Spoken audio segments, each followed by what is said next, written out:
And they're off for the Al-Shakab Goodwood Cup. Away he goes, dwelt somewhat as they race away from the stalls. Round a left-hand turn, Thunderous round the inside behind Nate the Great.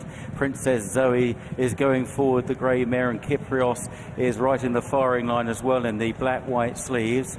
And they're followed by Stradivarius, just well in touch in the early stages, with True Shan on his outside, which will shortly be the inside as they run towards a right-hand turn. And then Enemy, followed by Coltrane, and away he goes, who was slow to begin, is the back marker. So racing from right to left across the horizon from the stands, and out in front it's Nate the Great from Thunderous in second. Princess Zoe is about to run the rail at this next right-hand turn at Oak Tree Corner, followed by Kyprios. Stradivarius, the 4 times Goodwood Cup winner, is disputing 5th place with True Shan on his inside, his old rival True Shan. Then Enemy, Coltrane held up, and finally away he goes. Now they're running uphill towards the back straight, and looks a pretty level pace with Nate the Great just in front of Thunderous. Princess Zoe is third, Kyprios is fourth, 2 lengths away to Stradivarius on the outside of True Shan. They're virtually stride for stride swinging this right-hander. Coltrane and Enemy on the inside, and away he goes, still looking on from last place. They're about to run down the back straight. They'll shift across towards the outside running rail, and a little downhill run at this point of the course, and it's still Nate the Great who leads the way by a half length to Thunderous. Kyprios, the Gold Cup winner, breathing down their necks, improves into third to the outside of Princess Zoe. Then Stradivarius in fifth just to True Shan, and Holly Doyle on the inside. Coltrane, Enemy, away he goes. About to climb once again, Stradivarius in about 5th place at the moment, disputing 4th or 5th with True Shan, and it's Thunderous on the outside of Nate the Great as they race on now towards the final 6 furlongs and up the hill, and then they'll have some respite swinging on downhill towards the home straight. Thunderous leads the way in the Al-Shakab Goodwood Cup, leads by a length and a half to Kyprios, who's got much closer. Nate the Great, Stradivarius taking closer order now in 4th place under Andrea Atzani on the outside of Princess Zoe. Then True Shan behind these in 6th place from Coltrane, back in the field Enemy, and last of all away he goes. On the descent now towards the final little right-hander, approaching the last half mile. Thunderous almost joined by Kyprios. Out wide True Shan coming with a run. Stradivarius momently just hemmed in a little, and the pace has suddenly lifted. Coltrane coming there very strongly on the right as they head on towards the final 2.5 furlongs just inside the 3. Thunderous and Kyprios. In behind them is Stradivarius, got a little bit blocked off there. True Shan with every chance. Coltrane now being driven along. It's Kyprios who's challenged by True Shan. True Shan looking a major threat. Then Stradivarius now picking up on the far side, coming with his run, and the crowd are roaring him home. Coltrane back in 4th. They run down to the final furlong. Out in the centre, Kyprios and True Shan, but Stradivarius is getting closer on the far side. Kyprios near side of Stradivarius as they race up towards the line. Kyprios has just denied Stradivarius a 5th Goodwood Cup, 3rd True Shan, and in 4th Coltrane. What a race! Kyprios adds the Goodwood Cup to his Ascot heroics. This is the young stayer on the up, but heroic in defeat. Stradivarius out on his shield, bidding to make it 5 in the Goodwood Cup, only found his Ascot conqueror too strong, and again he found trouble in running. Did it matter?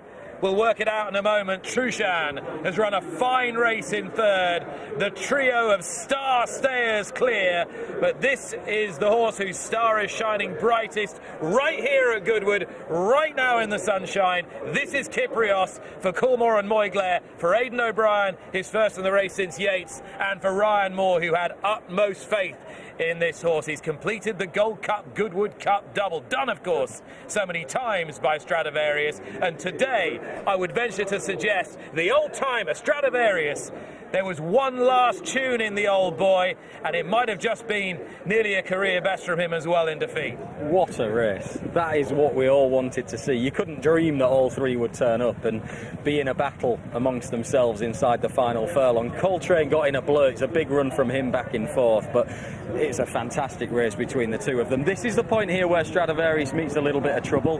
He gets squeezed out, yes. For my money on first viewing, he still comes there, gets to the front, has every chance. and he's beaten by a better stayer on the day, in my opinion. Ryan Moore saves a bit back.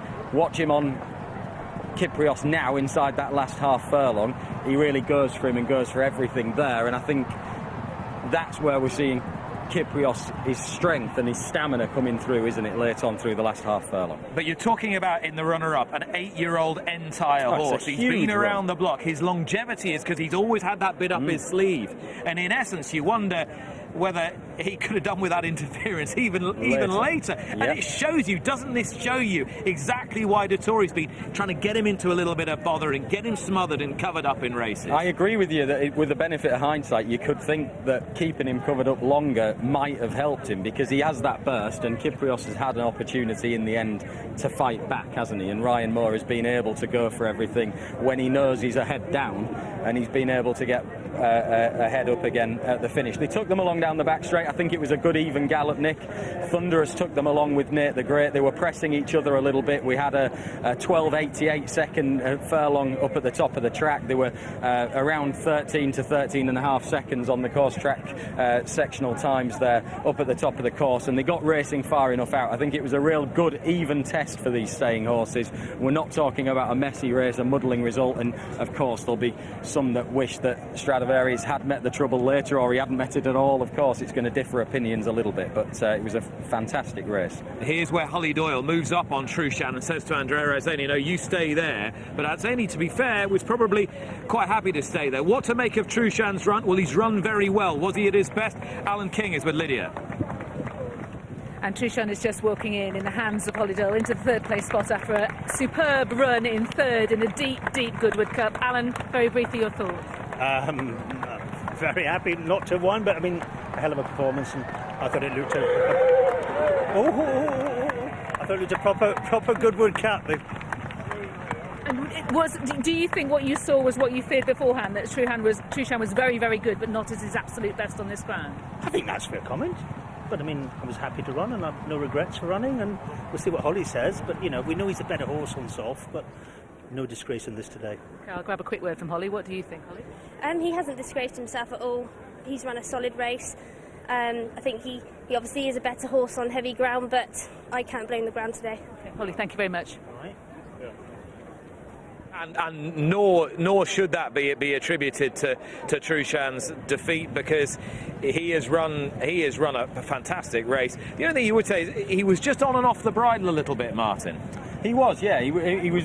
You'd watch him on the side shot down the back and think he was keen enough, wouldn't you? But it's just his exuberance, I think, the way that he was racing. But he did go a little bit like that, and in snatches to some extent, I suppose. But he's run really well, and it's hot off the heels relatively on the back of that big weight carrying performance, wasn't it, in the Northumberland Plate? And I don't think on the day you'd have too many excuses for him, and I don't think many people would qualm at the idea that he's not quite at his absolute peak himself on the afternoon.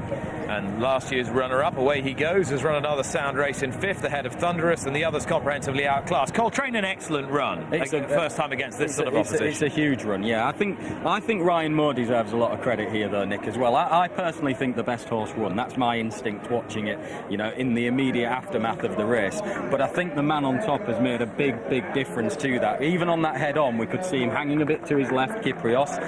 He's just got a slightly lazy side to him, hasn't it? Which I think you probably need in a staying horse in order to really see your race out thoroughly. But Ryan's well aware of it. He's got to know him very well. He was edging off a true line, and he saved all 6 of his strikes until well inside the final furlong as well, didn't he? And I think he needed that, and he needed that persuasion to really get up and go and win the race. It's for this horse is from a family that has served Moyglare, the co-owners and breeders, so well. Brother to search for a song, who he's defeated himself, and as was pointed out to me by Fiona Craig, the racing manager to Moyglare yesterday, he's a horse who got out under the stalls ahead of the Queen's Vase last year, and he came home to Ballydoyle very sore. His trips to England last year were not fruitful. Aidan O'Brien's just been patient with him, and they didn't know at the beginning of this season whether he was still going to be a bit of a delinquent or whether he would really blossom into the classy stayer that he's bred to be. The answer is definitively, resoundingly, the latter of those. think that's the case with a lot of stayers, isn't it, as well, Nick? You know, they won't necessarily catch the eye all of the time on the gallops, and they need to have that little side to them, I suppose, that's not quite as buzzy and is a little bit more laid back. And he strikes me very much as that type of horse, but it could see him go on for a good while. And of course, after Ascot, his victory was largely overshadowed by all the hullabaloo that surrounded the ride that was given to Stradivarius and his perceived misfortune. I think today he will get more of a share, more of the deserved share of the spoils, even though quite clearly an awful lot of attention is going to be on this fellow chestnut, the 8-year-old Stradivarius, who really is a horse of great character. And as he came in just past Trushan and Holly Doyle, he gave a little buck and a kick, and clearly those coltish tendencies are coming out in him more and more as the years go by. They are, but that's a huge, I think that's his best, certainly his best performance for a long time. It'll be right up there amongst his career best efforts, Stradivarius. It might even be his best performance in this race, a race that he's won 4 times before. A really worthy effort from him, more than a worthy effort, a brilliant effort from him. But the winner, Kyprios, had the youth, the application, the right trainer, the right jockey. The stars aligned for him today, and he's been returned the punter's choice at this price.